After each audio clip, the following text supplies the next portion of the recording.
Okay, so welcome back to CLA 101.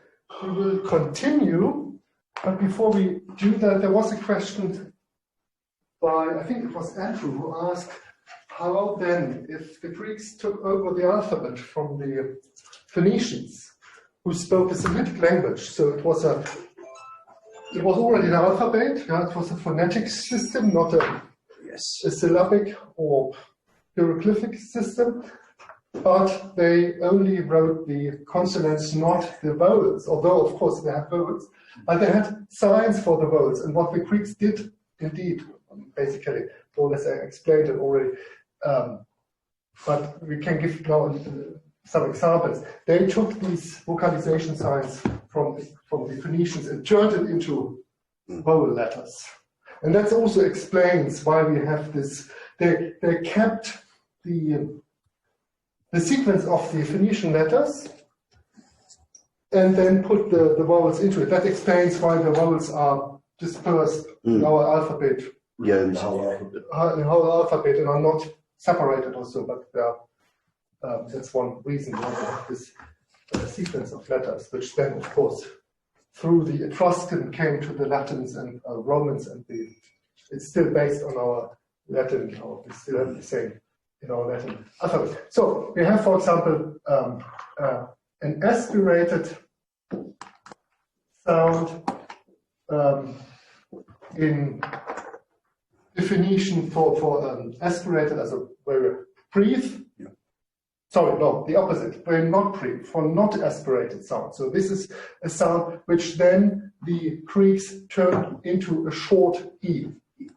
So basically, the development is there. Flipped it, and then, so that's basically why we have our E. And they also had a sound which is called, in the Hebrew, chat, or the Phoenician and Hebrew, then chat. And this chat was an aspirated, an H sound, if you, but it doesn't exist in our, as hard. If you have ever done Hebrew, you might know how to. But so this was free because the Greeks had no use for it, but they could use it then for the eta, for the long E. And connected with this is then when they again started, this is a process of the linguistic development, to aspirate or non-aspirate. Remember we had the spiritus asper and spiritus lenis. This is basically a half of this former aspirated sound in the Phoenician, the chet, or chet, or was like chet, which then became the eta, and this is usually explained, this is this half, and the other half is our non-aspirated sign. So that's the linguistic explanation for, or the historical explanation how these signs developed and appeared. So the Greeks took the vocalization signs of the Phoenician and turned them into vowel letters. Okay, then we start today. Yesterday we finished our introduction. Please let me know if anything still needs more explanation. I know it's quite a lot of input here in the beginning, and but we will now start with the first lecture, or the first text, which is on page 4 of our textbook. The first text, and then.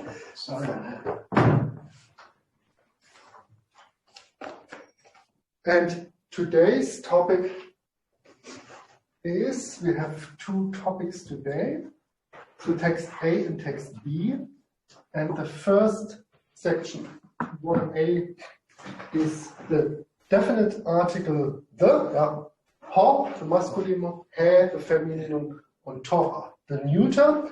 And the second thing we want to do in the first session, or first hour of our session today, the principle of agreement, and then we look in the second hour. Now we agreed yesterday that we do a double hour in order to come to our 4 hours, which we usually have.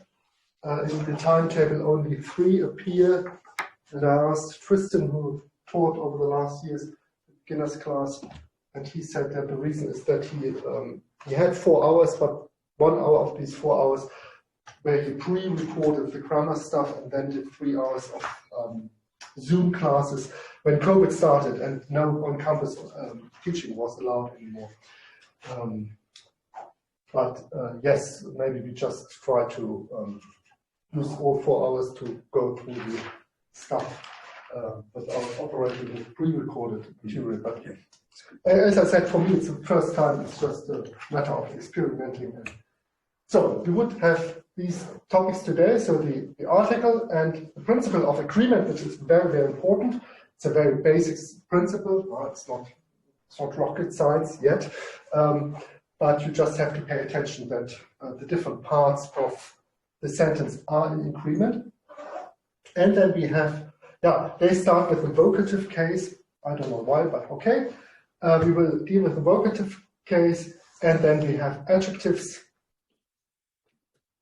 Important word for the Greek, kalos, which means good, beautiful, fine, but it's not only our beautiful in the sense, but it's also, of course, the aesthetic beauty, but also you are a good person in general. So an important word for the Greeks. And then we deal with the agreement of the adjectives. So I think that is still relatively feasible stuff, not too much stuff, I guess, later than in later sections. There's then more input. So let's have a look. The text dealing here in our first section is based on a law case. They like to operate here in this textbook very much with these legal speeches. And it's reasonable because you get a good insight into daily life problems in ancient Greece. Legal problems, but the legal problems, of course, they shed a light also on social history, economic history, political history, and so on. And especially in Athens, people were very keen to, if there was a problem, to go to court and to try to decide it through a legal action. So here we have the story. You might have already read the little introductory text. We have 2 people, a certain Hegestratos we already encountered yesterday, and Cephalotimus, who are partners in a corn shipping business. They have insured the load of grain on board their ship for far more than it is worth. So we have here a case of insurance fraud and claim to lose it in an accident. So something which, you have you cause an incidental accident to get damaged, but on purpose in order to get the insurance sum. Something which happens today as well. So they want to make a profit. They embark in Byzantium. That means they go on the ship in Byzantium with grain, captain and crew. The ship sails to Chios. And this is, you remember Chios? What was it? An island. An island, There's an island in the Aegean. Unfortunately, I don't know whether the textbook provides a map. There should provide somewhere a map that you get. Here we have. You have on page 3, you have the route from Byzantium to Athens via Chios. So you get an idea where the voyage goes. And they board a rhapsode, so the singer, and then they go to Euboea, which is this big island. Euboea, north of Attica, big and very rich island, very important for the Athenians, was then later in the 5th century part of the Athenian, what's called the Athenian Empire, this big alliance system headed by the Athenians. So, and then they come eventually to Athens, to the Piraeus, which at that time is the port of Athens. It's still the port of Athens, of course, but today all is one. In ancient times, Athens and the Piraeus were two different settlements. Now we have Athens, and the Piraeus was the port at the shore of the sea, but there was still land between it. It was not one continuous settlement. Today, all is one big city, and you know, Athens today, the capital of Greece, and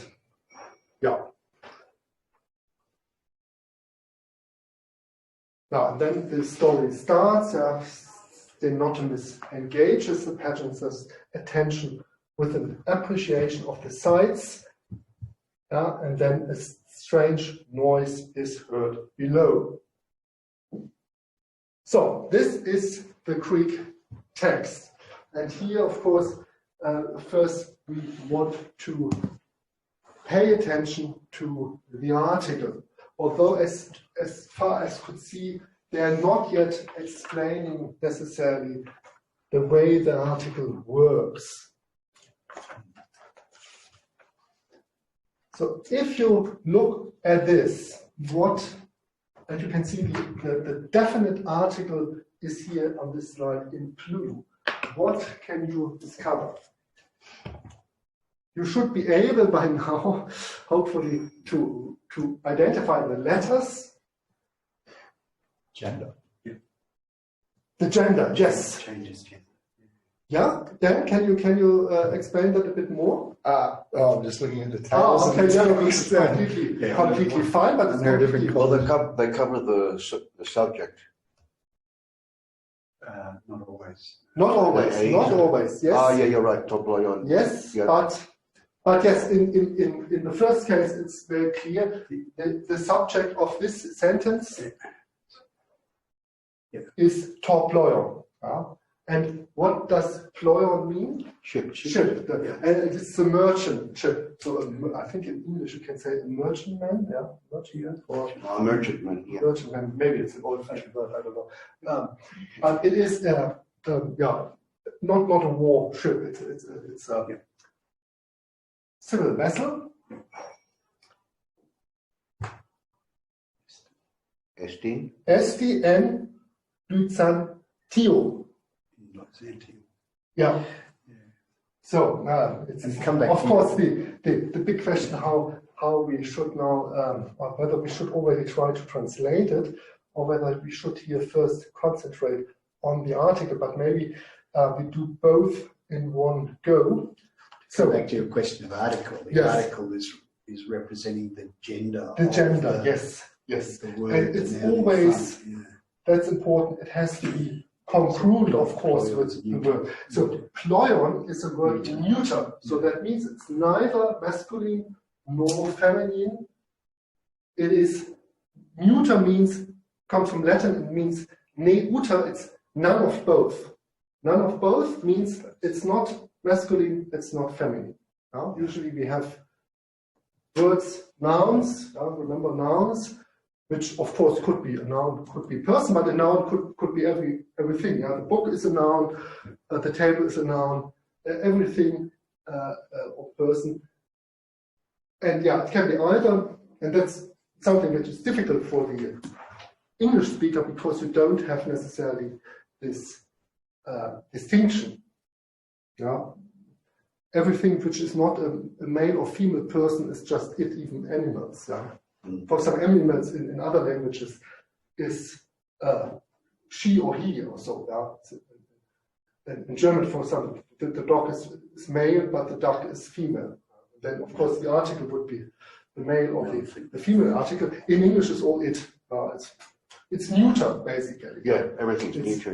Everything is neuter. So, and here we have to be aware. We have these three different genders: male, female, or if you want to work with the Latin term, we have the masculinum, the male one, the femininum, and the neutral or the neuter. So, and here top ploion, top is indicating it is the neuter article that we have a neuter noun.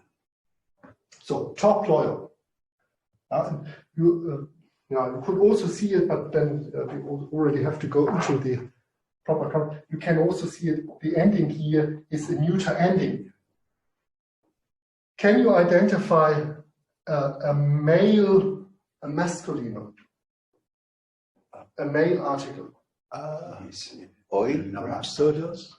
Rhapsodos, yeah. Horse rhapsodos, for example. Yeah. So you have an os ending.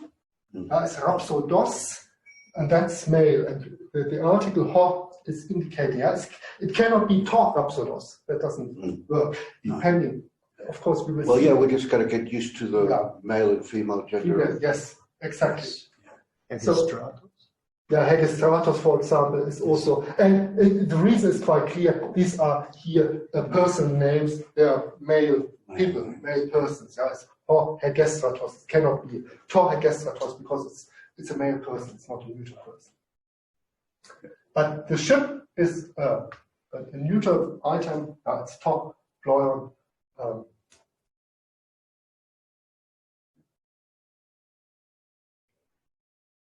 Is there? Sorry. Yeah, is there a convention for the female, male, neuter? No, or not do you really. just get used to it You have to often and identify the way things have been written in history? For example, countries are usually female, and with plants it depends. Yeah, there are some plants who have, for example, a male ending, but the gender is female also. It is just you have to learn it with the Just become familiar. You have to become familiar. There is not really a rule.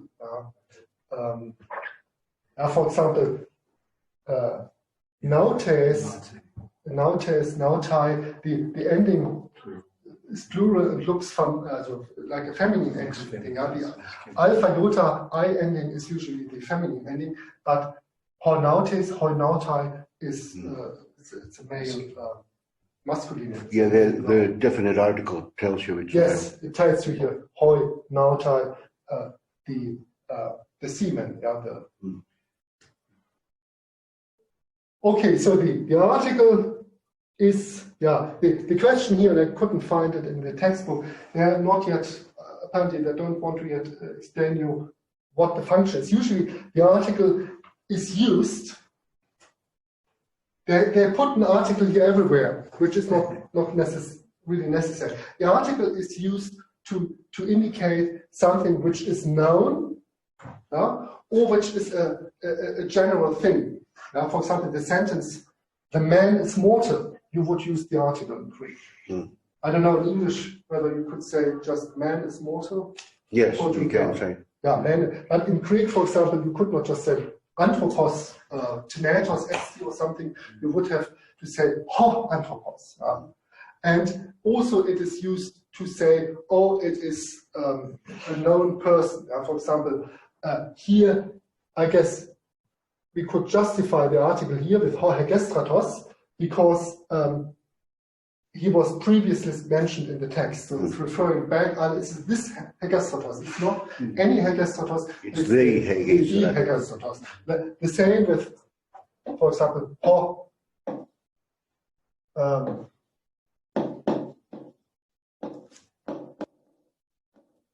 Socrates. That is the famous Socrates. That is the famous philosopher Socrates. It's not any random Socrates. It is. That's not a very good sigma. Looks like an epsilon. Sorry, I have to get used to the writing again. Yes. So the article usually is making clear, this is something which is known, or it is referring back, like, or this one about which it was just, the talking was just before. So you would not necessarily need everywhere. But here, of course, with the ployon is clear because it's always the same ship. Yeah. It is,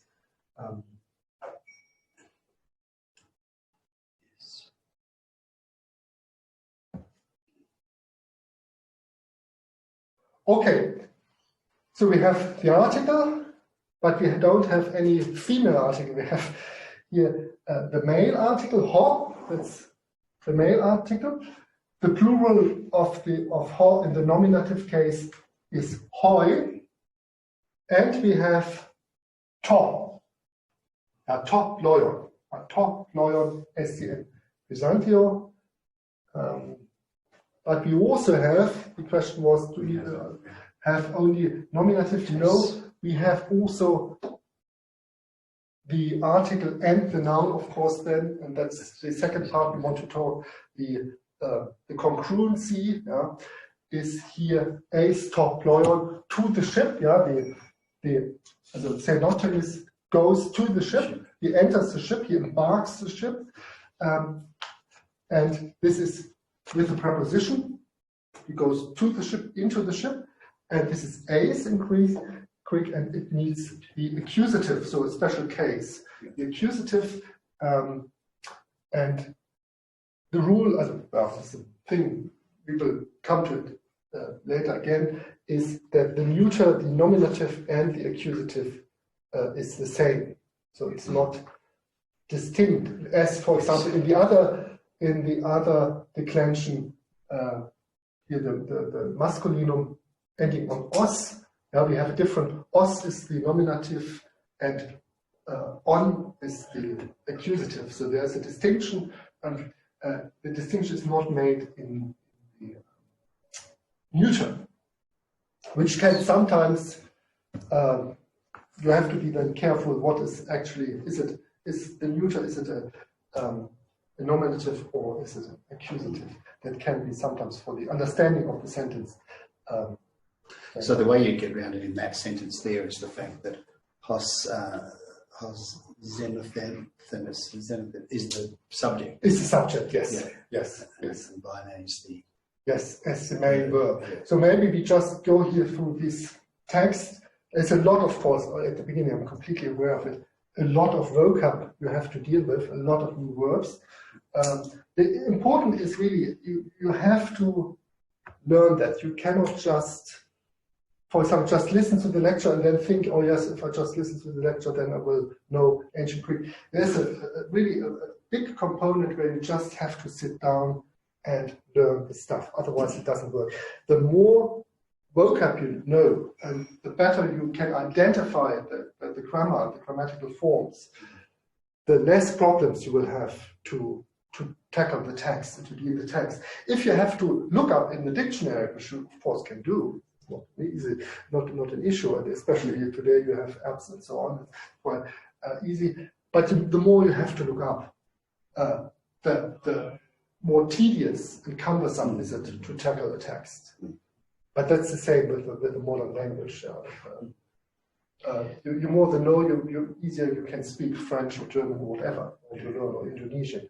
And it's the same here goes with these texts, even if you don't have a conversation here, but it's about being able to read and to understand the text. And this really requires that you have these lists of vocab, and really after each lesson, when we read such a text, sit down at some point before the next lesson, or at least at some point on the weekend, and go through this vocab.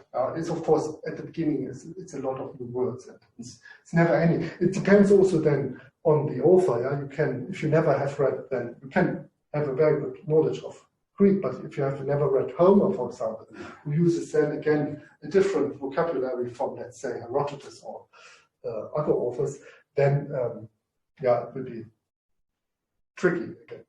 So you have to find a good balance in learning at least the vocab which is important. You know every language, also English, you can operate with few words as a foreigner to make you understandable, but then you have the higher level where you have all the fancy vocab, which then, of course... there's talking and then there's reading. Yes. With vocab in mind, there's actually an app that goes with this, if you're interested. I can... from the reading Greek? Yes. I don't know if it's done by them, but it is the vocab for this course. Yeah, so... is it on the phone? It's on the phone app. No. I have it on an iPhone. I would hope they would also do it on an Android. Usually. So it's just called not for me. I prefer the book. Right, yeah. So it's just called JATC vocab. Ah, okay. So it's, yeah. Thanks. Okay, yeah, that's good to know because whatever facilitates you to learn it, and it's of course not. I mean, you can just sit down. I know cases people who just sat down, started to learn the dictionary by heart. You can do that, but it's of course good to just follow here the list in the textbook because you get over the time you accumulate a certain pool of important words. Yeah, should we try the first sentence, although it already, and this is the tricky thing, it already requires a bit of grammar, which we haven't covered yet. So, connecting to what we said yesterday, important is that we identify in the sentence first subject, the actual action, so that means the verb, what is happening in the sentence, and then the object. If you look at this first sentence, what is the subject? Lawyer? Lawyer. Why? Why is this a subject? It's an object. Oh, sorry. Subject? It's going somewhere. Yeah, it's seen. The ship is seen by Santiam. Yes, the sentence means the ship is in the sentence, but why is it the subject? It's in nominative. It's nominative. So here is our nominative. So and the subject can only be in the nominative.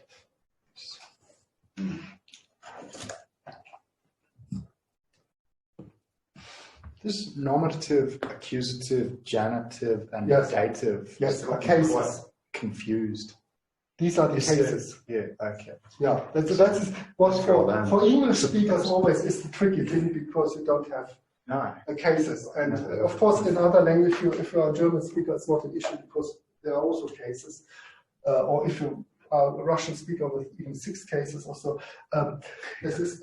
But it doesn't exist in English, and you have to understand there are cases. Yeah, you cannot just use the word in the same form. It changes depending the use within this sentence. Yeah. Okay. And the important thing is that the subject, the agent of the action, can only be in the nominative. Whereas the object can be in other cases, usually in the accusative, but also in the dative. And then, for example, here in this sentence, so action of the verb, what happens in this sentence? Esti. Esti is from which is the verb to be. to be. Yes, yeah, that's a third person singular from Amy, from to be. Yeah. So the ship is, and then we have a little word n, which is a preposition, which is just like English in. N of in, basically the same word. And in Greek, this preposition n requires a certain case. So all the prepositions require a certain case. And here you can see the ending, although we are not dealing with it, but just that you understand why it looks like it looks like. Although maybe the original intention, I think Schröser, who set up this slide, first wanted just to deal here with the article, but yeah, I think maybe we should just get at least an idea what happens in this sentence. This is a case called dative, and the dative is used, for example, with many prepositions. Yeah, this is called a preposition, but prepositions you also have in English, and they are quite for a foreign speaker. It can be quite difficult whether you say in or at or on or so on. Yeah, that is. But in English, nothing happens. Yeah, you say in the house, but the house doesn't change the form. Yeah, it's always whether the house is built or the house is standing or I'm in the house. The house always has the same form, but not in ancient Greek. It would change the form according to its function within the sentence. So here, Byzantio. Does anyone maybe know we had it yesterday, the nominative of Byzantio? I think it was Antioch. Yeah, Byzantion. Yeah, the nominative is Byzantion. And here we have the dative, Byzantio, and Byzantio. So the ship is in Byzantion. That's what this sentence says.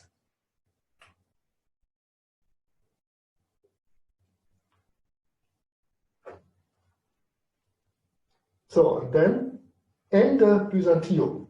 Ho hegestratos bine eis to ploio. So maybe we go. And in Byzantium, Yes. Stratos embarks onto the ship. So what is our subject? Subject is hegestratos. Yes. Yeah. Ho hegestratos is our subject. And the object. The object is bine. The verb. Yes. So bine is in the third person singular, and that's important. We will talk about that later. Always has the subject and the verb have to be congruent. They have to be. You cannot have a subject in the singular like hegestratos, which is one single person, and then a verb in the plural. That doesn't work. Or the other way around. You cannot have. You will see we have also here noun subject in the plural. They need, of course, also then to have the verb in the plural. Otherwise, it doesn't fit together. You have a little bit in English, for example, he sees the woman. You cannot see he see the woman. You need the S to indicate that it's the third person singular. And this flexion you also have in ancient Greek, a bit more elaborated, but we will deal that in detail then we'll deal with this. Okay, so you said and in Byzantium, why? De Yeah, that's is and. Now you can't say in and in and, but it's like you just reverse. Yes. The Greeks very much like little words to fill, so-called particles. They have a lot of different particles, but often they are quite important for the meaning of the sentence. And one of the most used is this de, which just is connecting to what was said before.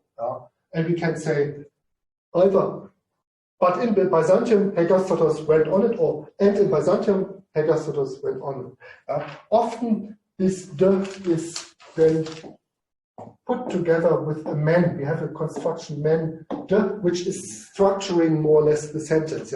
One part of the sentence and then the other part of the sentence. One part is with men and the other one with de. For example, if we use it with the article, which originally, the definite article, to come back to our main topic here, which is a kind of demonstrative article. It's pointing this one. And we have often used in ancient Greek, we have ho men, ho de, which means this one and that one. On the one hand, this guy did this, but on the other hand, this guy did this. Ho men, ho de. That's where we still can very clearly detect this demonstrative connotation of the article, originally of the article, which is always pointing. The definite article. Okay, so hegestratos goes on the ship. He embarks the ship. Epeta, then epeta means then. Ho xenotimis bine eiston ploio. So same structure. Subject, verb, and then we have our preposition with the accusative. Xenotimis enters the ship. Telos telos in the sense of finally or eventually. Ho Kubernetes. Kai hoi nauta. And here we have a difference. Ho Kubernetes is again a noun in the masculinum, a male noun. And what does ho Kubernetes mean? The guy on the steerage. How you say it? The helmsman. Yes, exactly. The helmsman. Also, of course, the captain. So the one who is responsible for driving the ship properly. And then we have hoi nauta. And here we have a plural. The crew, we can translate it just the seamen, the sailors. And here important, the verb changes from bine to binusi, and here we have it as a compound verb. You can see that the ace here is attached to bino to go in. You cannot do that really in English. You always split the verb and the preposition, but in Greek you can put it together. It's a so-called compound verb. There are endlessly variations of a basic verb connected with a preposition, which then can sometimes quite a different meaning from the original basic meaning of the verb. So, but here it's clear. Ace bino is just enforcing the bino. It's bine ace toployer, where he goes into the ship or he embarks the ship, and here is ace binusi ace toployer is just enforcing that they both. And here we have plural. It's a plural ending. We will deal with these endings another time, not today, because we have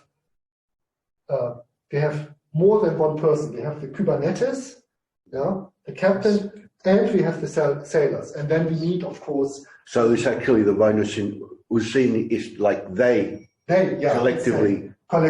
They enter. The captain and the sailors enter the ship, embark the ship, and that has to be congruent with. So we have two subjects. We have the captain is our subject, and the sailors, and then the verb needs to be also in the plural. So you cannot use here the singular because that wouldn't work. Sleep.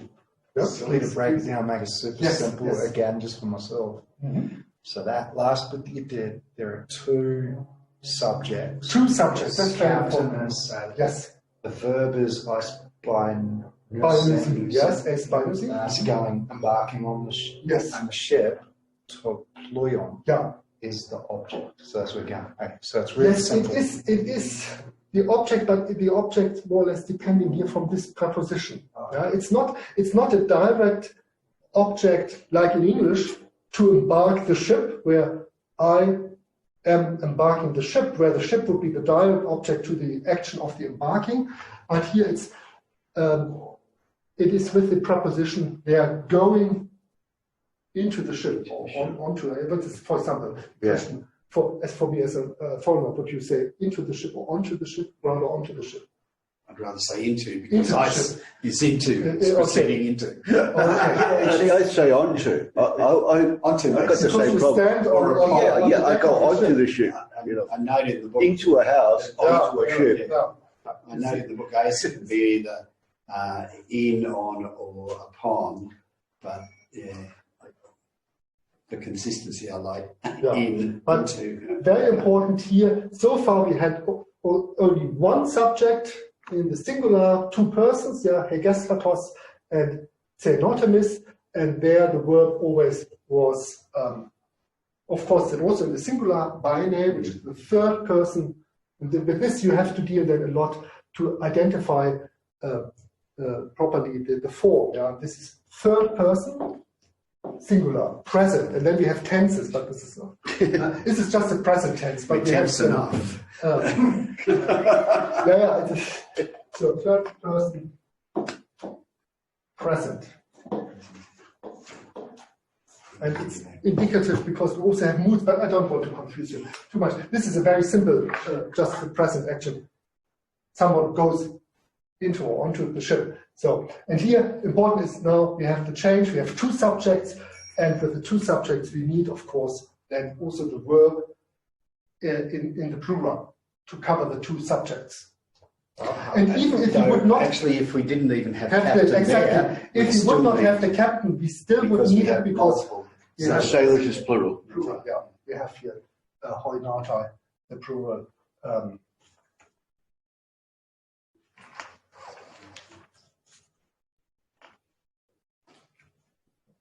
Okay. Yeah, the total ployon play ace here.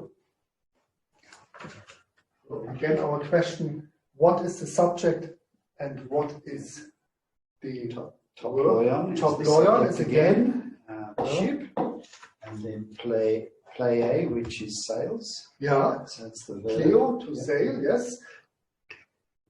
To kill.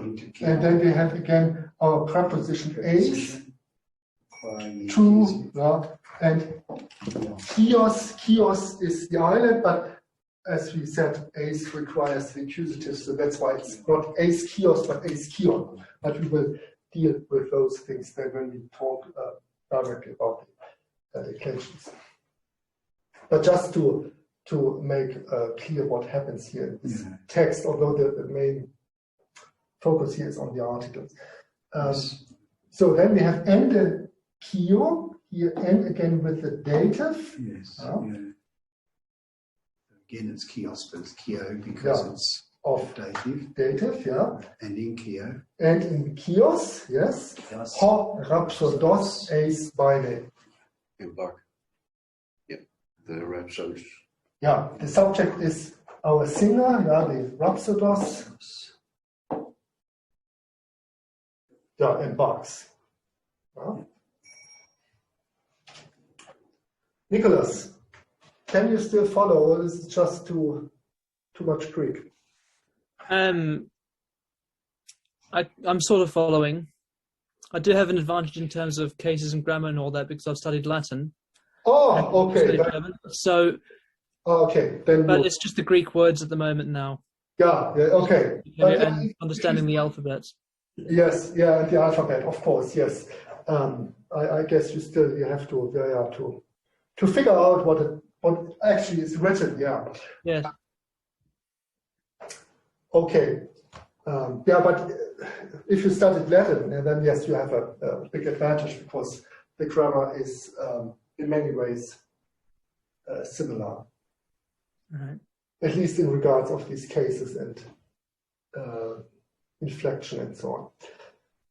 Okay, then we have again this word epeta, which just means then or after this or something like this.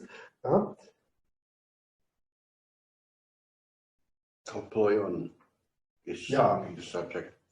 And here you can see the Greeks have more freedom in regard of the word order. Yeah, in English you always have to say, and then the ship sails to Euboea. But here we have epeta, the play, top, ployon. Yeah, and that's why you cannot. It's not as in English where you look at the beginning of the sentence and you know at the beginning of the sentence I have my subject.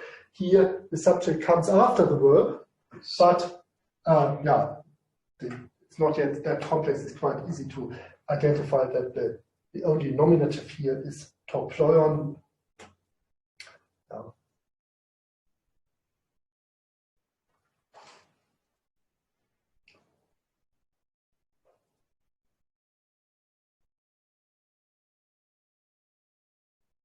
Okay, so far so clear. Yep. At home, if you listen to the lecture, it's just too much. And so just stop it, have another go with the letters and with the reading, and if you feel confident in identifying what is actually written there, just resume listening to the lecture and then because if you're still struggling with just identifying what is written there, then of course it's even harder to follow. I understand that fully, but just make sure that you know the letters and you can just basically read the words. Okay. Next sentence is ende Euboea. It resumes again the what is said here. It ended here that the ship reached Euboea, and now it says and in Euboea eis bine ho Dikaiopolis. Dikaiopolis embarks. Yes. Yeah. And then we have our last sentence. Telos de prostas Athenas play to ployon kai proston pereia. Aha.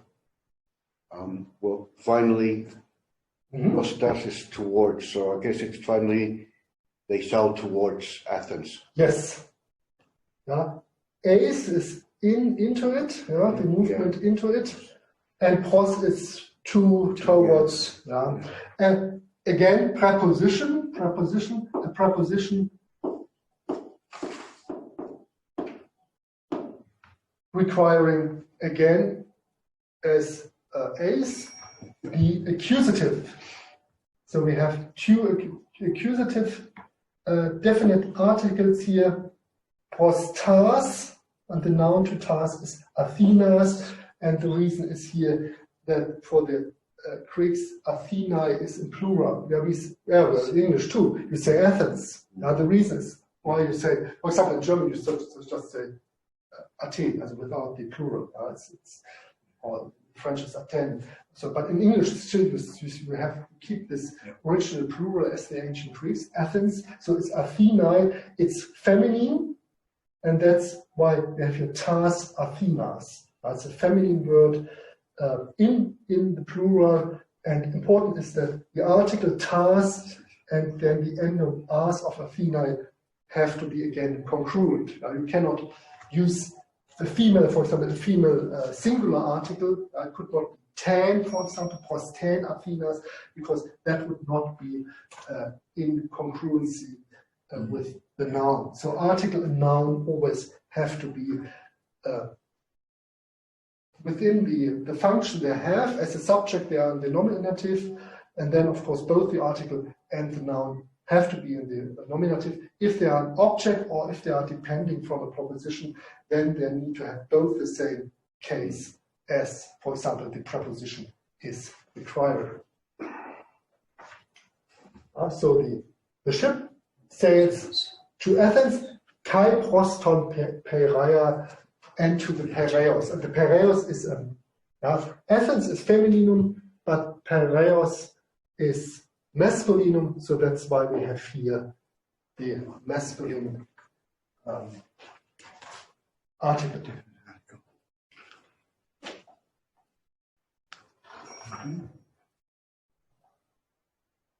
Okay.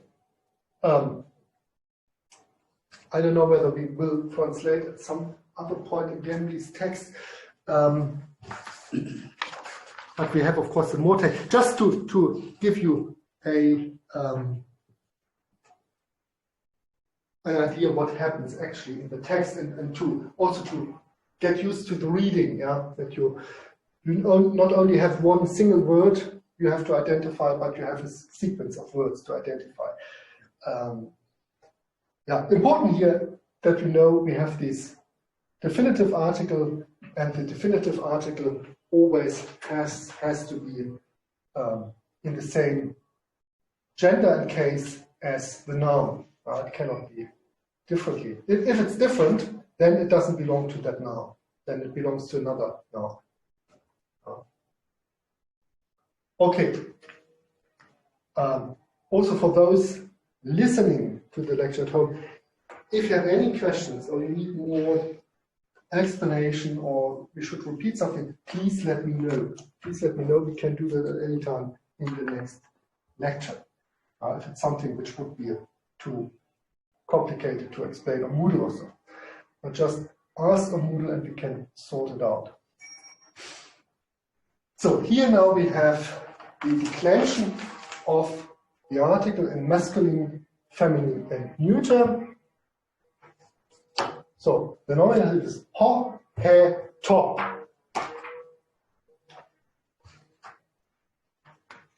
Then we have the genitive of the masculine is tu. The dative we already have encountered ento, Byzantio, for example. It's o. It's the omega with. Do you still remember how the little tail here? The iota. The iota subscript, the subscript iota, yes. And the accusative is ton, proston Peiraea, for example, or proston hion.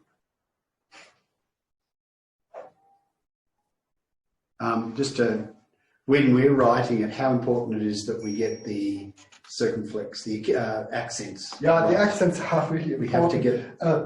We need to get only those right? very superficially dealt yesterday with that, but basically, yeah, I didn't want to do it here because already we have so much. But for example, if you have a first look at the first words in regard of the accents, do you realize something, or do you notice something? Well, it's usually like the third, because the Basentio in O with the iota really signifies two letters, so it seems to be like the third or fourth, the first vowel really before. Yeah, the reason, for example, that's Byzantio, not Byzantio, is because this is a long, it's omega, and then it go if the last syllable is a long one, the second last one is the one which gets the stress. Yeah. And here, for example, we have hegestratos and not hegestratos because the last one is short.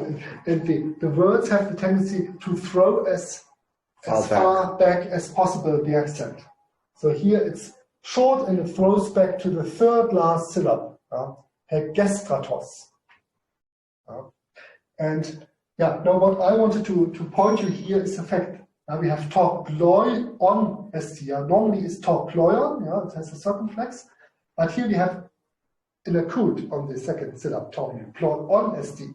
And the reason is, but I don't want to confuse you here at the beginning too much, the reason is that st is here used as leaning onwards to the word which is before it, and it throws its accent.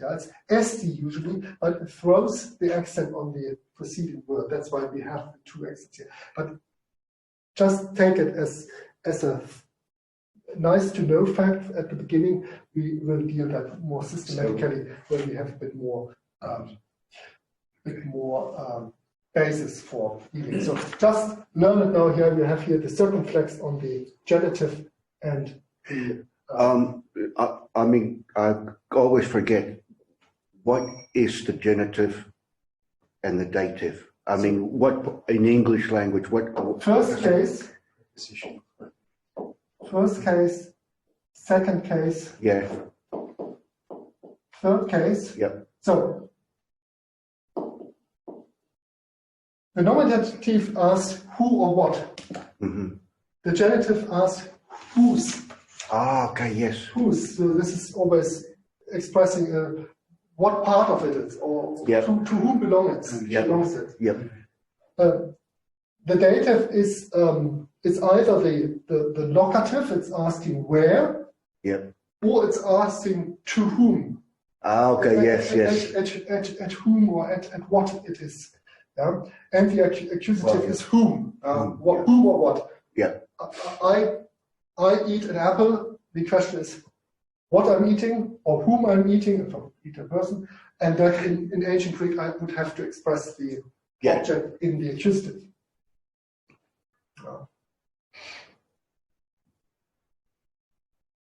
This is who or what. The first case. The second case is asking whose. Whose. Here we can ask to whom. And this is whom or what.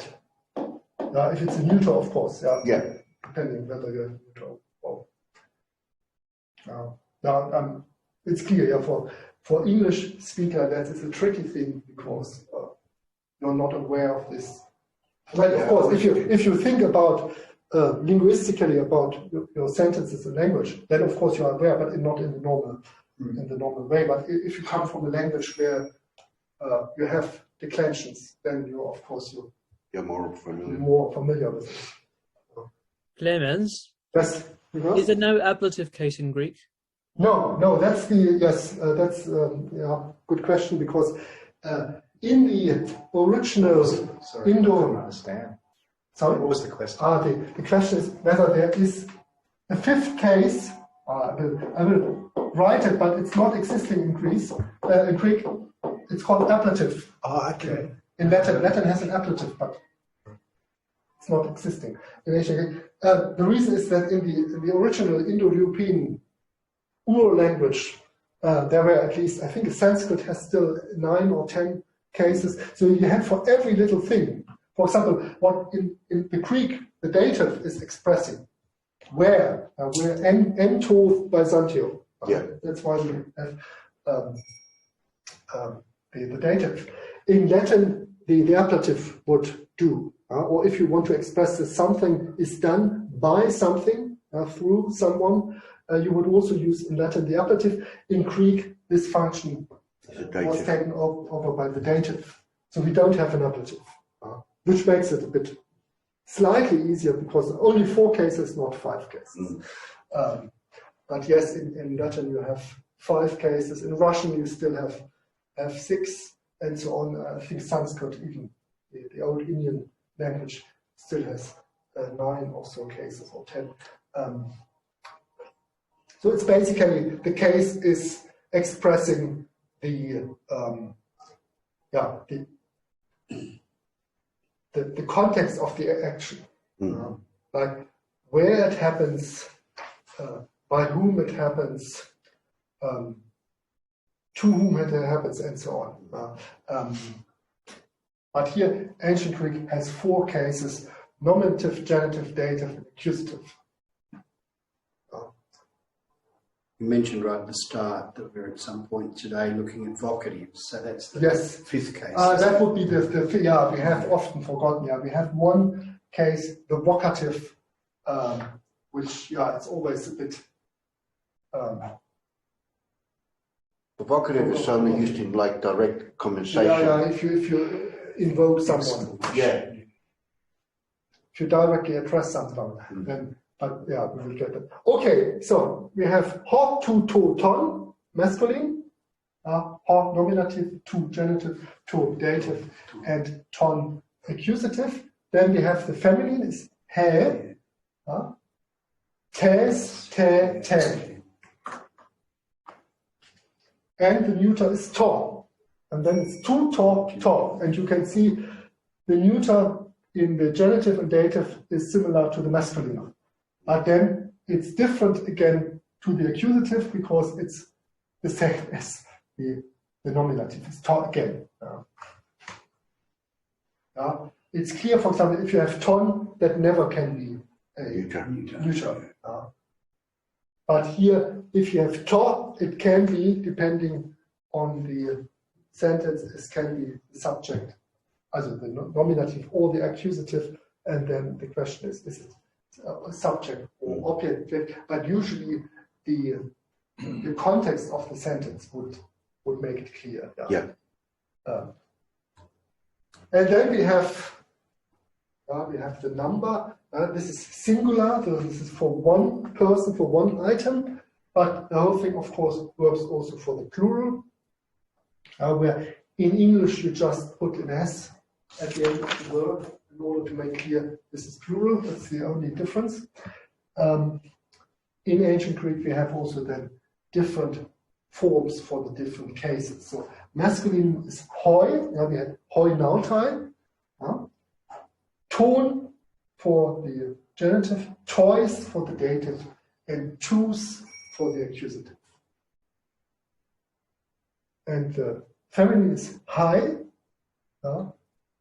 ton, hai Athena, Athens would be hai Athena, not he Athena also. The goddess would be he Athena, but Athens, the city, would be hai Athena. So ton, tais, tas, the accusative, and then we have, of course, also a neuter plural, which is ta, ton, tois. Here again, the genitive and the dative is identical with the masculine, but the accusative is then again ta. So here the neuter plural is as the neuter singular, nominative and accusative have the same form, and occasionally, depending on the complexity of the sentence, that can cause an issue to know. We have certain constructions where we have infinitives and accusatives, and the accusative can then be, that's the difference. Usually the rule is the subject is only in the nominative, but there are certain constructions in ancient Greek with infinitives where the subject is always then in the accusative.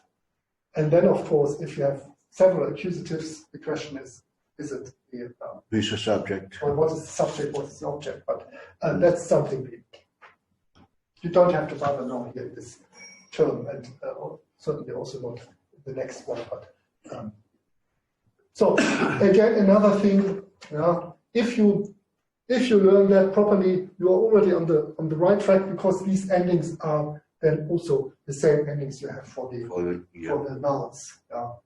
If you know to decline properly the articles, you're also able to identify properly cases for the nouns.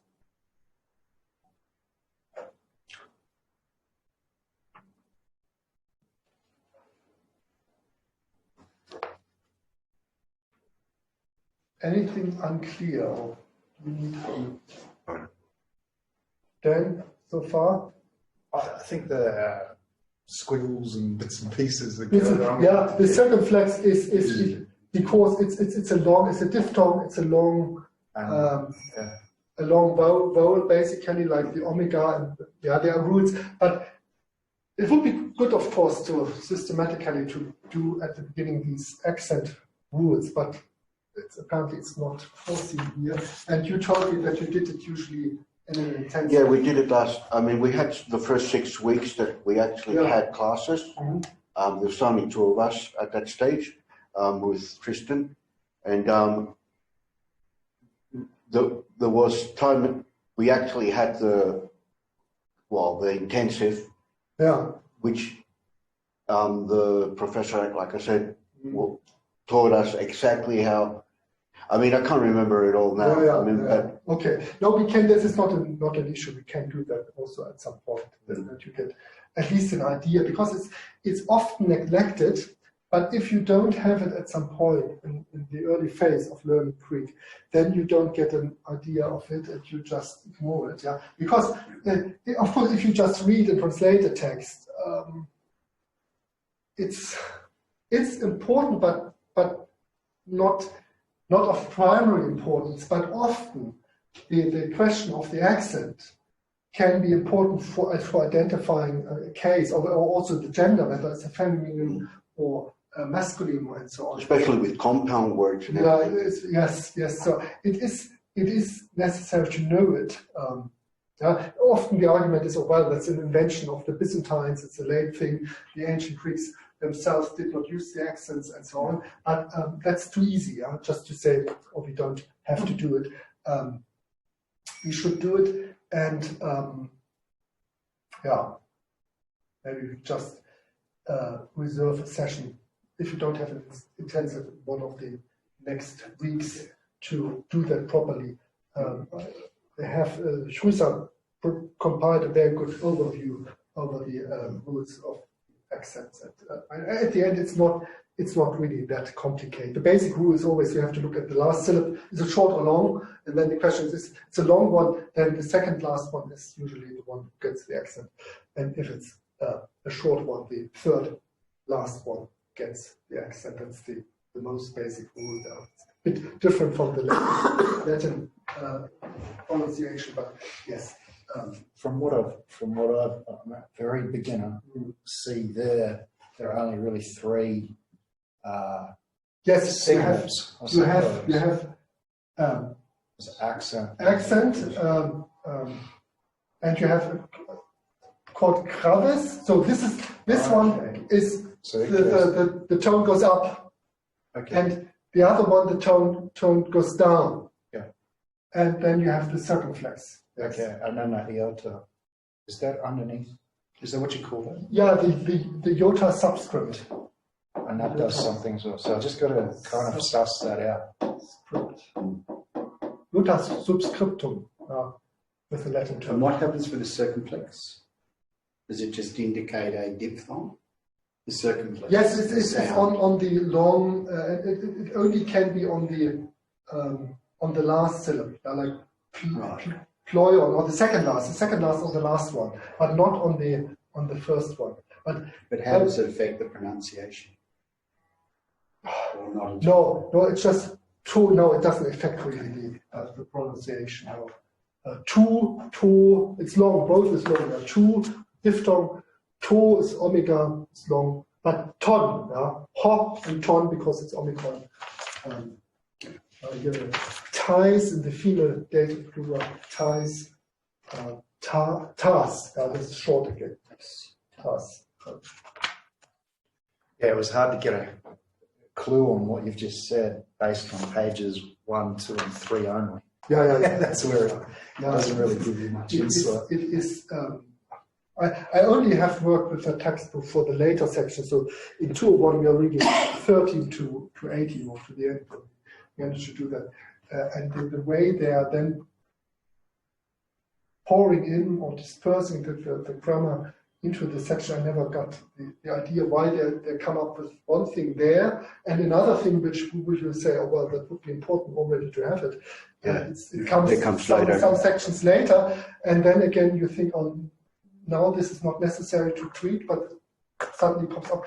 I don't know what the rationale was behind that, but it's apparently a very popular course for, especially at universities, for learning Greek, and just see it. But yes, it is a bit. I'm struggling now what to. I don't know. I'm, for example, not sure. Did Kristen already translated it with you? Or? No, it would basically did the same thing. Okay. The same way. Okay, then. Good. Yeah, another thing just to learn. So the definite article ho, he, to, and the 4 cases for each in the singular for the 3 genders. Yeah, this is the gender. This is the case, and this is the number. These are the 3 things we have to consider with our nouns. They can have a different gender, there can be in a different number, singular, plural, and there can be, depending on the function within the sentence, in a different case. Okay, then. Agreement. Okay, we already did that more or less. Yeah, the agreement that here we have a neuter singular ployon, so we need the neuter singular to. Here we have hoi is plural, and of course the noun is plural as well. And here is an accusative depending on our preposition pros. So both the article and the noun have to be in accusative plural.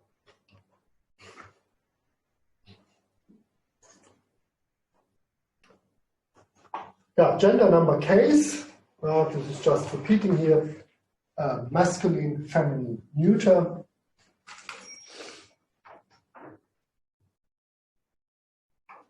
Now, okay, the gender of the noun never changes. Of course, noun has its gender, and it cannot be. It cannot be transgender. So that doesn't. I don't know these days. Yeah.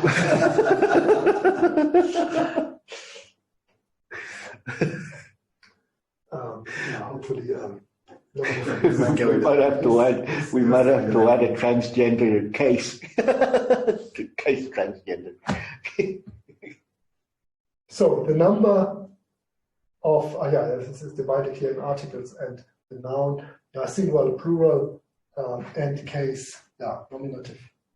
And here you can see often in grammars, especially in more modern grammars, although that was a thing they already started in the 19th century. The sequence, what also I learned, was usually nominative, genitive, dative, accusative, but in many grammars, and I think in our slides then too, the sequence is nominative, accusative, genitive, dative. But it's just, it doesn't change the meaning of the cases.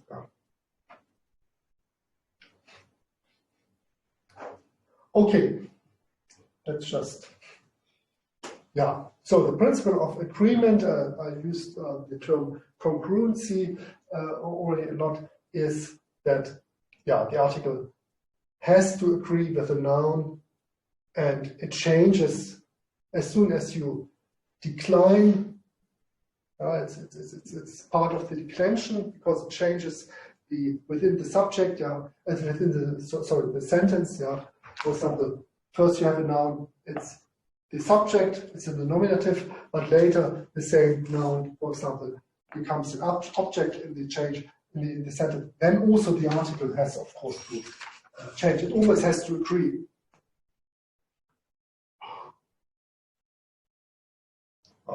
And again, it's the gender, the case, and the number. Yeah? A masculine noun needs the article in the masculine. If it's nominative, the article has to be in the nominative. If it's a singular, the article has to be in the singular.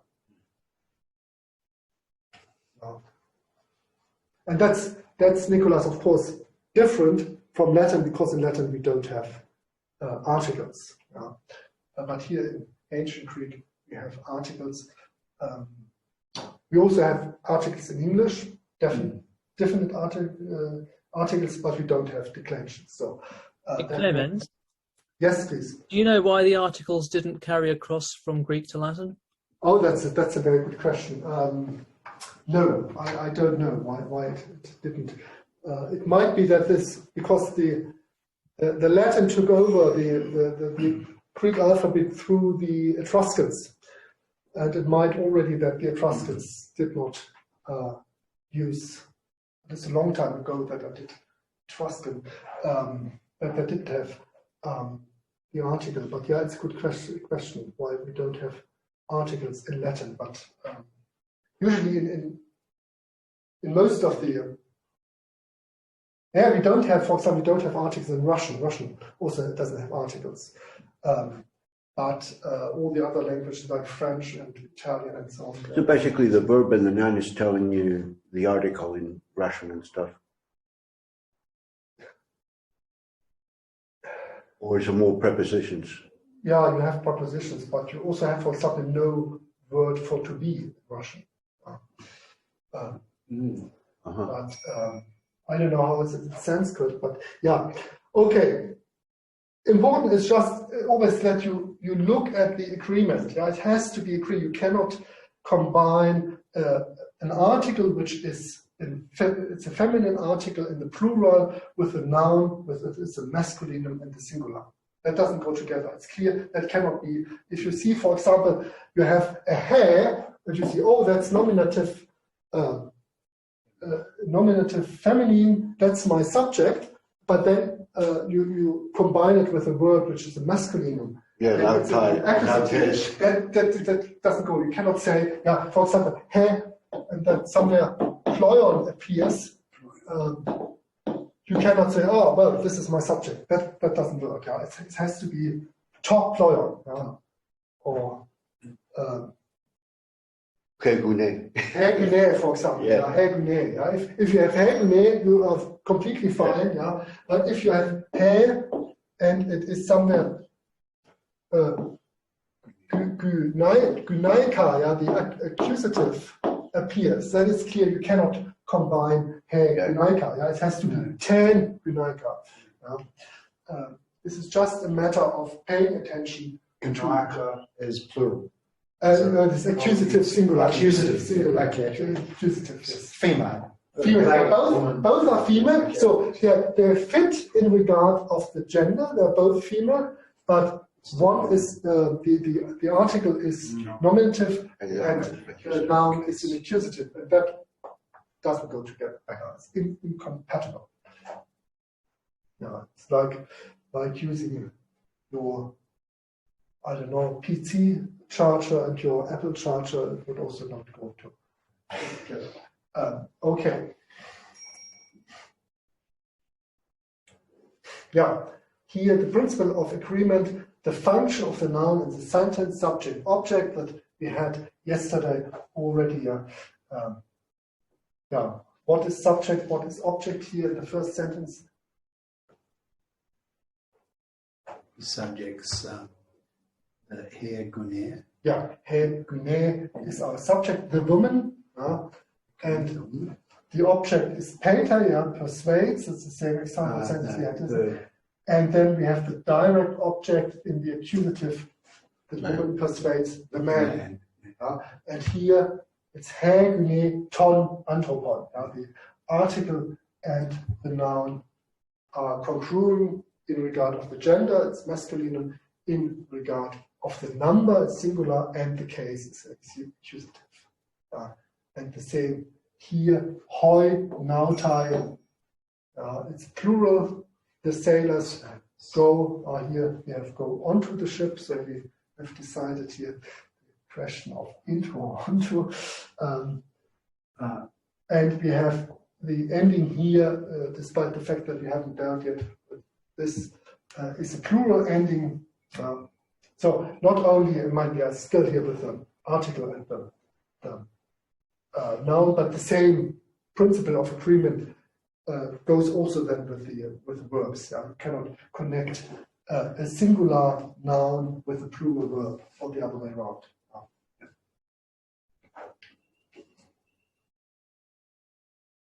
Here we have say Nautilus sees.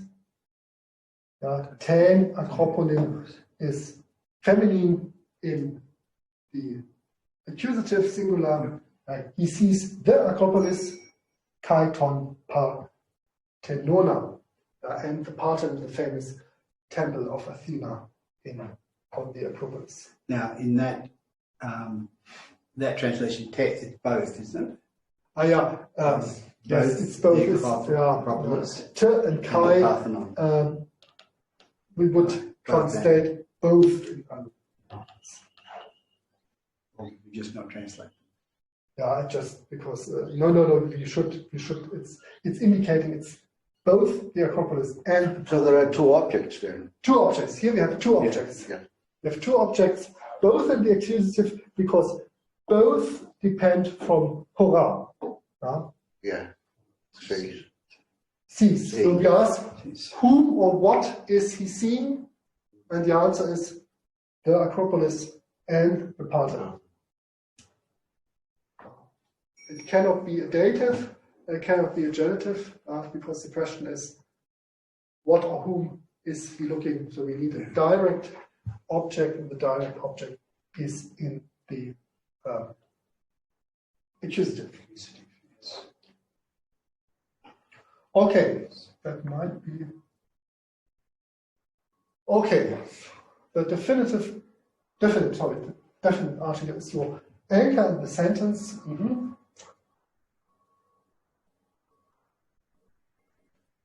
Yeah, if of course that's true as long as you have the article, but you do not always have the article there. That depends. For example, the name of people. You know that today we say, Australia does this, and France does this, and Greece does this. But the ancient always connected the countries or the states with the people living in the states. They would say the Athenians did this, the Spartans did this, and so on. They would never say, Athens did this, or Sparta did this. They would say the Spartans or the Athenians. But for example, these names of the people, it would be hoi Athenaioi. Hoi, of course, Plural. it's plural. Hoi Athenaioi.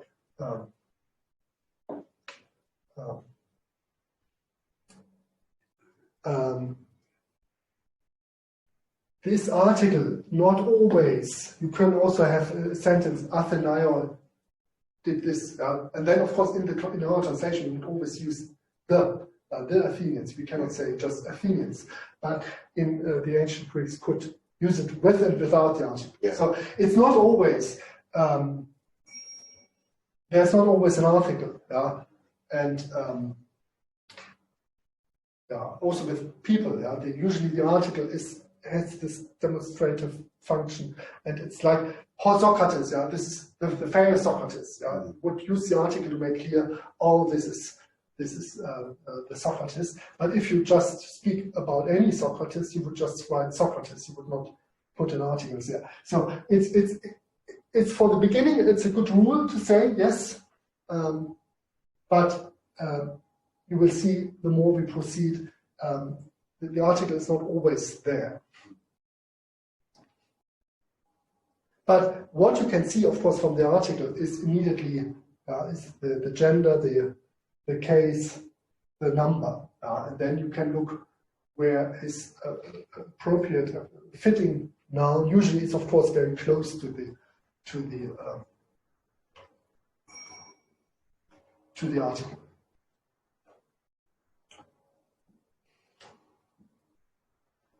Okay.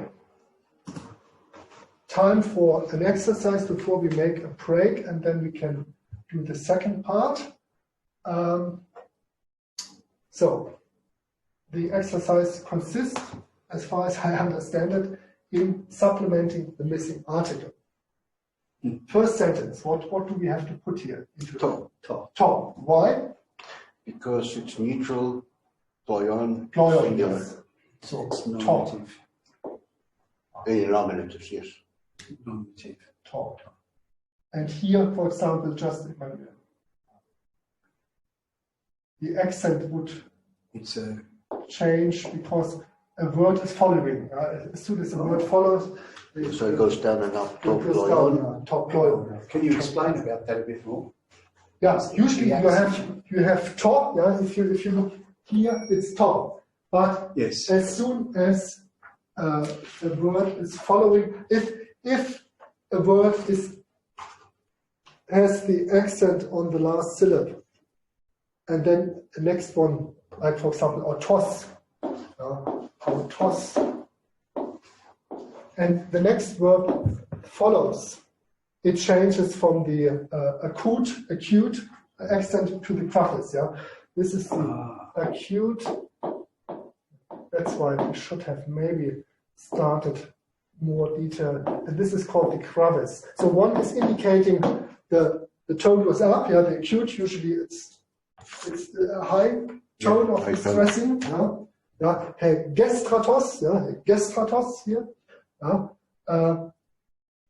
So they always alternate, the acute and gravis. They always alternate. Yeah, but the crevice you usually only have at the end of the verb to indicate it goes up. Yeah. It's endobizantio. It's usually de is of course has the acute. Oh, sorry. But since usually a word is following after de, it gets then the I'm crevice. confused. Yeah. But this is something maybe it's difficult. We should, one way would have, of course, to do that in greater detail at the beginning. Maybe we should just interrupt. Well, it's actually quite logically when you're speaking it. If one goes down, you want the next one to be up. You can't go oh. When you're pronouncing a word. So, But that doesn't explain det Byzantio, does it? Because you expect an acute, because it's not. Because but it's an accent. This is the last syllable of the word. No, it's just one syllable. The last. And then a word follows. Yeah, like.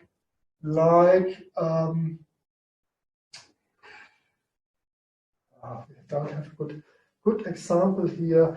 For example, kai. Yeah, kai is also has kai. Yep. Very basic word, just meaning end. Yeah? Yeah. So, but it has the acute, but as soon as the word follows, it changes to a gravis. So is that the rule? That That's an the acute rule. changes But- to a gravis Yeah. if it's followed by. But you would not have, for instance, telos, you would not have the gravis on telos, because this is within the word, and there's still a syllable following before the next word comes, so it doesn't change there. Maybe we should do next week. Could we the do that? first, Yeah.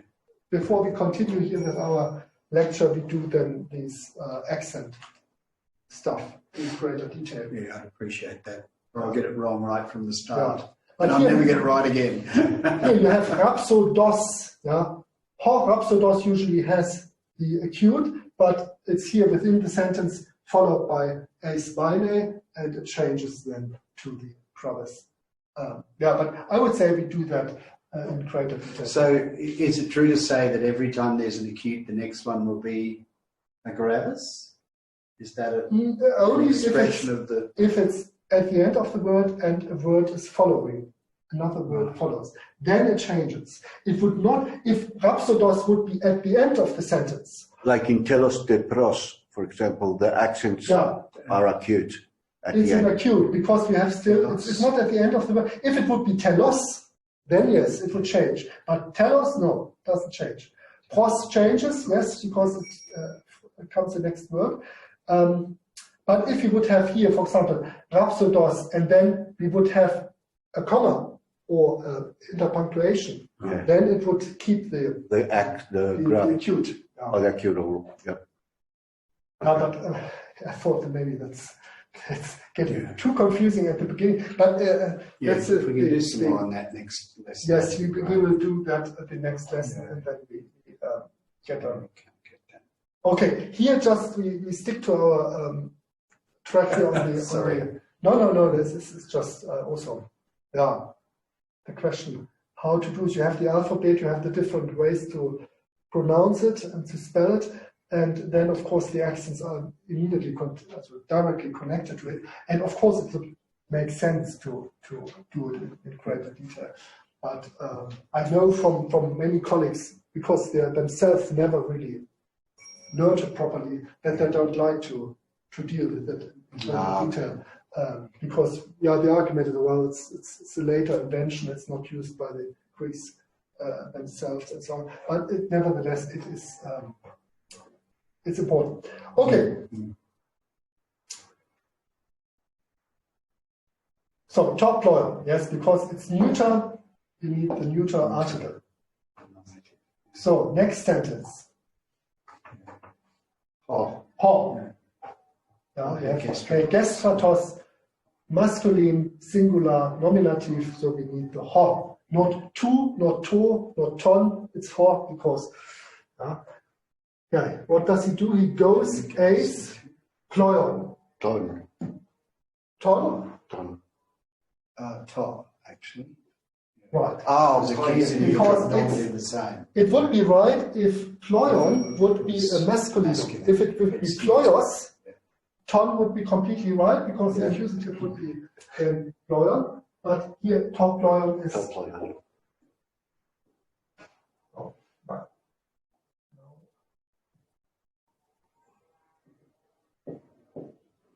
Top. Okay. Then, what would you put in the next gap? Ho. Ho, why? Is this masculine singular? Yes. It's a proper name and masculine singular. It's in the nominative ho. And then we have again.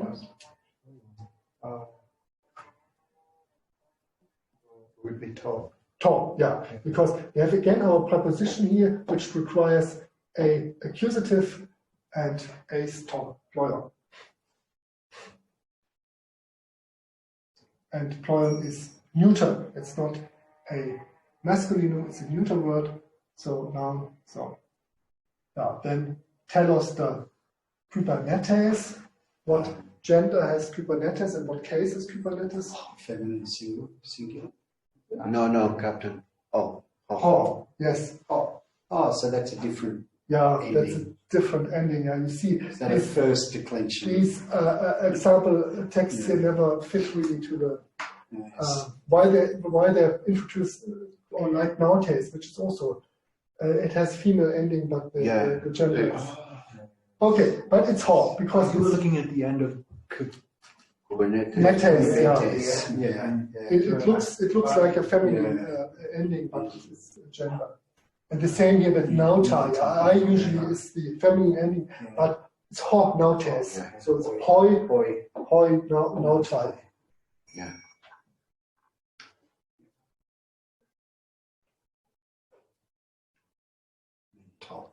And then to again, to plural.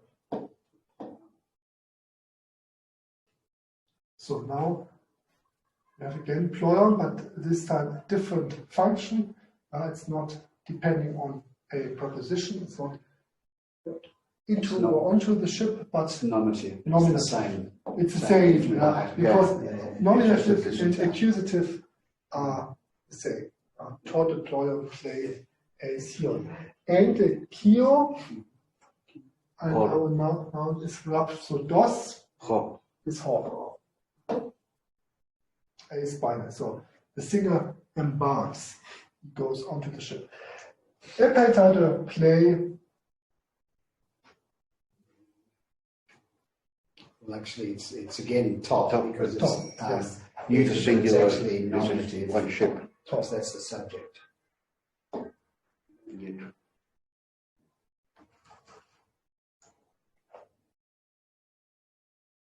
Ho. I mean, yeah, and there you go. Yeah, is by Podikaiopolis. Yes. Oh, Dikaiopolis. I always remember it. I think for Dan as well. You know, when you see a name, it's singular. It's always ho. It's male. Yeah. It's ho. You know, if it was Athena, it would be he. But Yeah. you know, it. Now, proper names usually are not in there. If it's not a collective name like Hoi Athenai or so, the Athenians, then you have plural. But here with the personal names, it's So it's clear, it's singular. Yeah. Ho, he.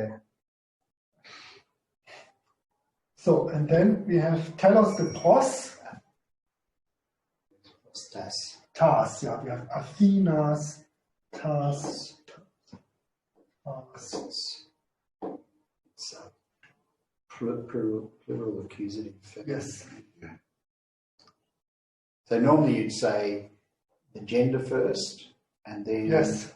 The number and then the case. Yes, Yeah. okay. So that would be feminine plural accusative.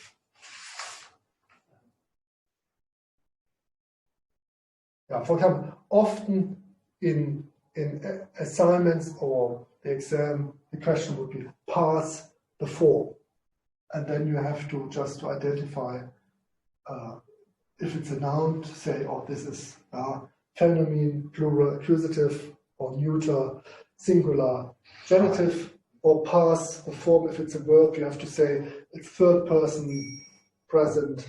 And you get all that obviously by understanding the subject and object, and then you can actually. I mean, or the Yes. accusative. I mean, subject and object, whether it's accusative or dative or whatever, you understand what it's happening to what.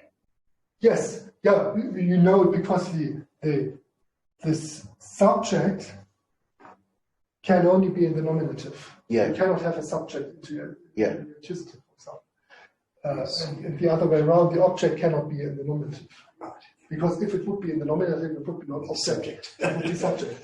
So, so the question is always the agent, who is doing something. That's why with the nominative we ask who. Who or what is doing it. what. And with the accusative, it's whom or what. Whom is affected by the action.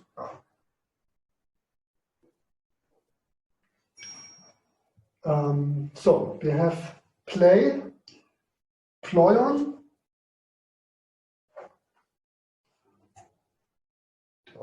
top, yes, top ployon. Again, here accusative neuter singular, which is the same as the. Sorry, no, it's a nominative. A nominative, but which is the same as the accusative, but here it's clearly the nominative. It's the subject to play. The ship sails to Athens. Yeah. And pros.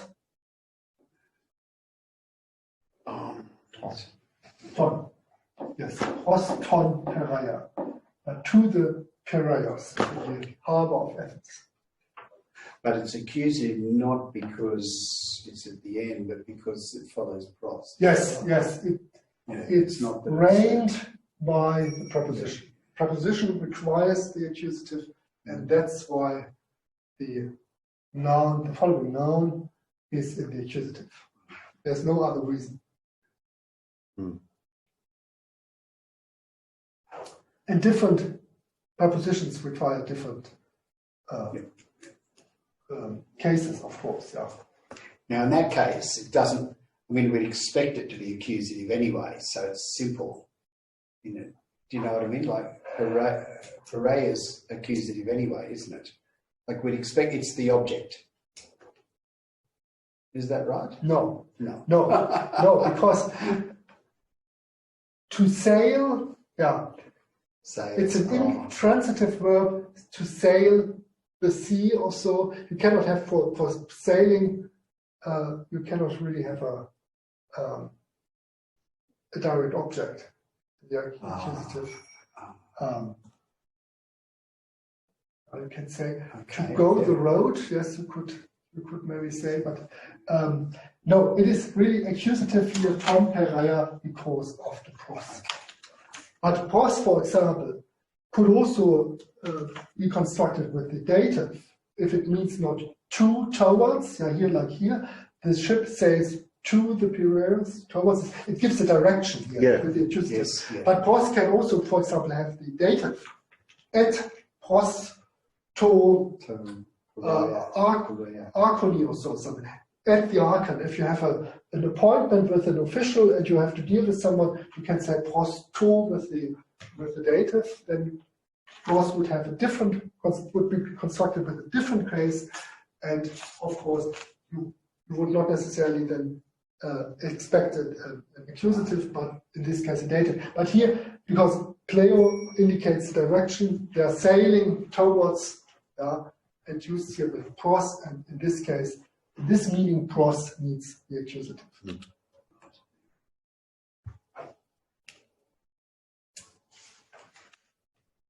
Nicholas, still alive? Only just. Only just, okay. We will, after this, we make a break and then have the second session. Time what it's is actually 20 minutes before the end of the double session. Okay. So maybe we should just keep going. Yeah, we just keep going and then we finish this. I think that's the last slide. We end this anyway. It seems to be a lot of input now, and we will then just next week halt for a moment with our section lesson and have a closer look on the accentuation rules. Right, that'd be good. Yeah. Okay, then let's finish here the Tomenun. to, men, plural, And here we have men, what I told you, to, men, play, On the one hand, the ship sails. This is apparently taken from the other part of the text. Ho is ho, the xenotenis. He does something, he looks, plepo is to look, to see. Towards the land. And yen is land, towards the land, and here the Ten yen. tan again. So we need again an accusative. You already can see here an, we have here an, and this is, we need the tan. He looks at or towards the land. He stands on the ship and is looking. As the ship is approaching Athens, he looks at the land.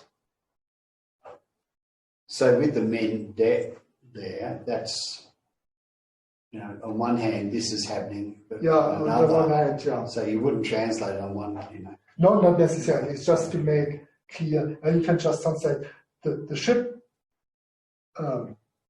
sails, or you can say while the ship sails, Xenotemis looks at the towards the land. T, hurrah. What do we have to add here? Ho again. So unfortunately, this is taken from the passage we haven't read yet, from the second part of this first text. Yes.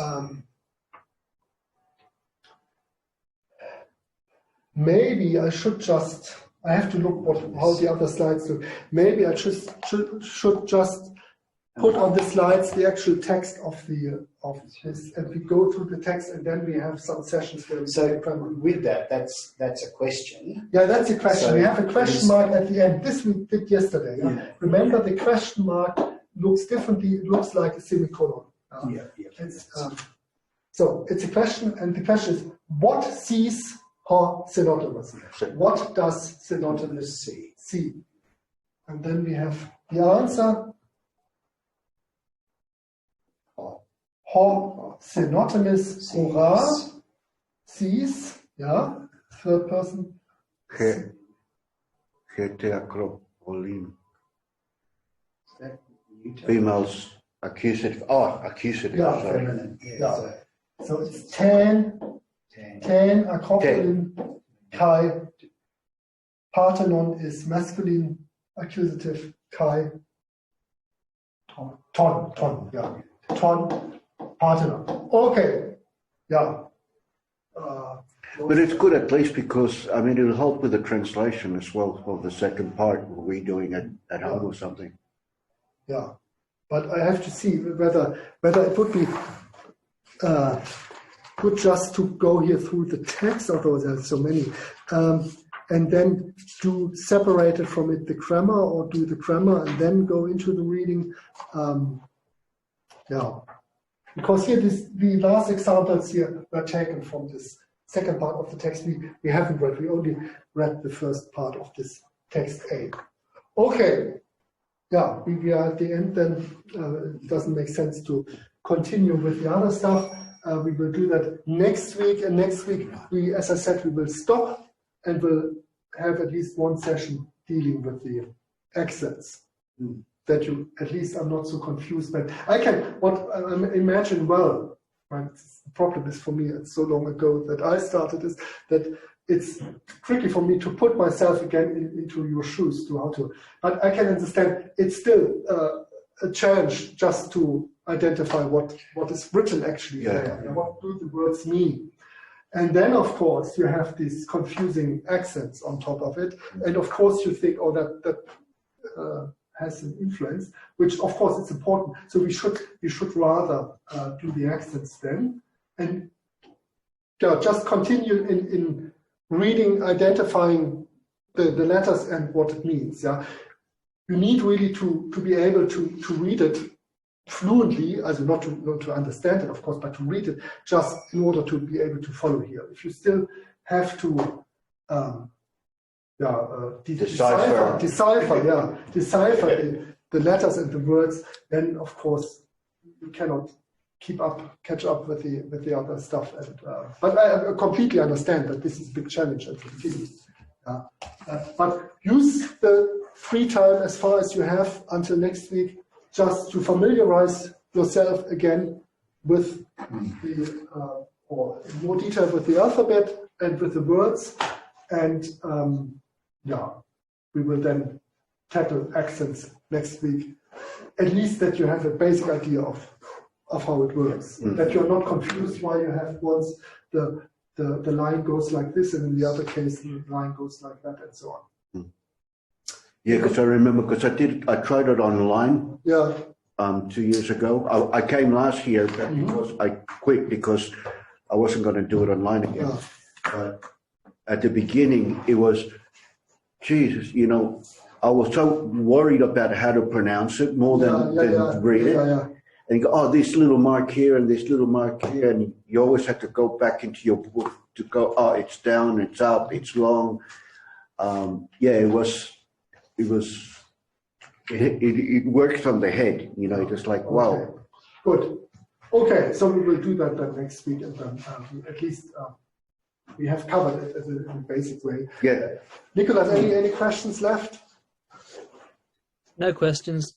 No questions. Okay. Now just continue to get familiar with the alphabet, and then you will see it's just a matter of practice and experience. At the beginning, it looks all Greek for you, but at least the reading, even if you then not necessarily understand everything, you will be able to. It doesn't look so foreign anymore. Okay, good. Thank you very much, and see you next week on Thanks Monday. very much, Clemens. Well, thank you very much. See you all Monday. Yep. See you then, Nicholas.